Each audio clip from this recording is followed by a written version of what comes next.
stock market crash is still coming. And this was after the 2008 crash. And the reason I could predict that the 2008 crash was just a prelude for the bigger crash coming, which we are in today in 2022.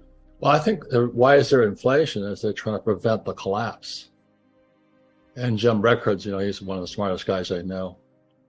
He says, prepare, we're going to collapse. And as you know, people don't understand, most 98% don't understand this. The dollar is a reserve currency of the world, which came about in 1944 with the Bretton Woods Agreement. We can just keep printing money. But the rest of the world's collapsing right now. And everybody depends upon the US printing. But that's why I watch China. And when Evergrande came down in 2021, the biggest real estate collapse in history, bigger than 2008.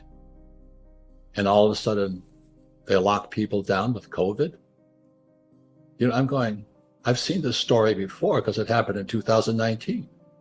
They're desperate, Brian. They're desperate. They're looking for anything that can stop this thing. But every time they said to me, don't fight the Fed, I'm saying, don't trust the Fed was my stay. Why would I trust those SOBs? They're a central bank system. The Rothschilds and all those guys control them. The richest families in the world control the central banks. And you said you pull the curtain aside. It's like the story of the Wizard of Oz. You pull the curtain aside. There's a little guy back there called the Fed chairman trying to keep the economy from collapsing on them.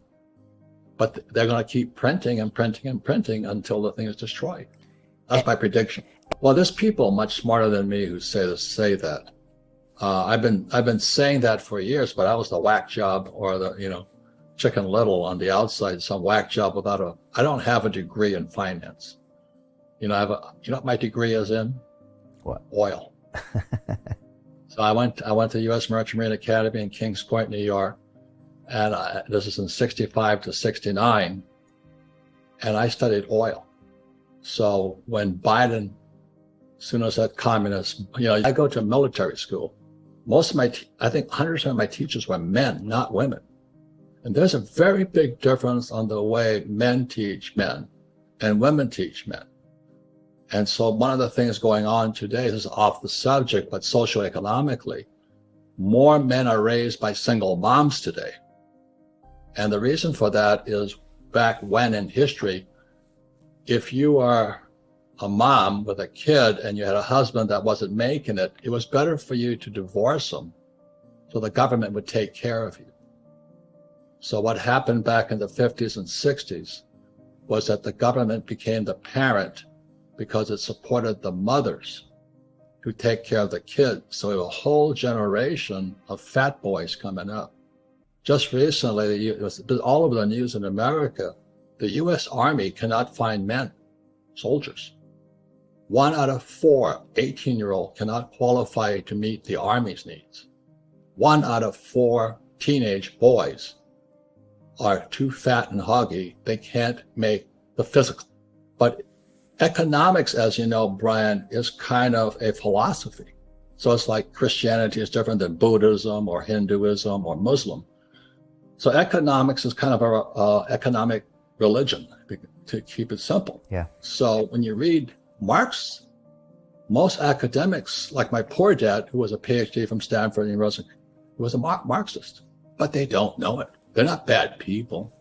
They're not bad people, but without financial education, they got no choice. They believe in labor unions. They believe in the tax the rich. They believe the abolition of private property. That's all Marx. If you read his book here, it's in here. So that was in 1965. I'm an 8-year-old kid getting yelled at and screamed at military school in New York. And actually, I wrote Rich Dad, Poor Dad in response to the Communist Manifesto, answering the question, why don't we teach money at school? It's not a mistake, Brian. It's not a mistake. Because what Marx predicted has come to us, 1848. Okay? He said communism would take over America specifically, or the capitalist world, in 2 stages. So stage 1 happened in 1930. In 1930, the Frankfurt School out of Berlin sent teachers to Columbia University Teachers College. That was in 1930. So communism invaded America through our teacher system. And that's why most teachers are Marxists, like my poor dad. Not bad people, Right. they think they're doing the right thing, Right. but Yeah. they don't know how to make money. They want a pension, they want all the benefits and all that other stuff. They belong to labor unions. And what Marx says was, workers of the world unite, join a labor union. So my poor dad, well, my rich dad was anti-labor, and my poor dad was the head of the teachers union. So again, that's why I'm screwed up, Brian. I just call it economic religion. Yeah. Yeah. So capitalism is a religion, and Marxism is a religion. So is fascism. So is all those things. So when you can get it from that perspective, you have more options to choose which one you like. But the biggest problem today, again, is we have no financial education in our schools. But this is what's worse. I'm in New York City, 65 to 69, when studying oil. I drove tankers with Standard Oil. I invest in oil wells today. I don't investigate in oil stocks.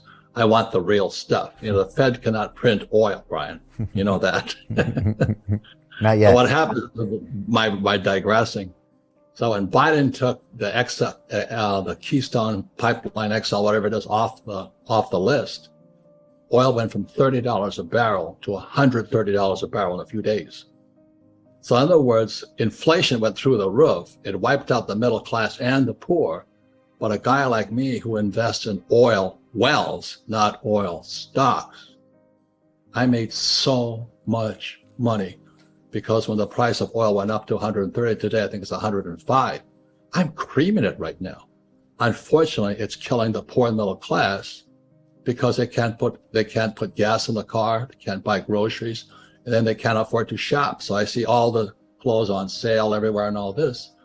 And that's what's predicted in here. That's how I see the world from very economic point of view, but real economics.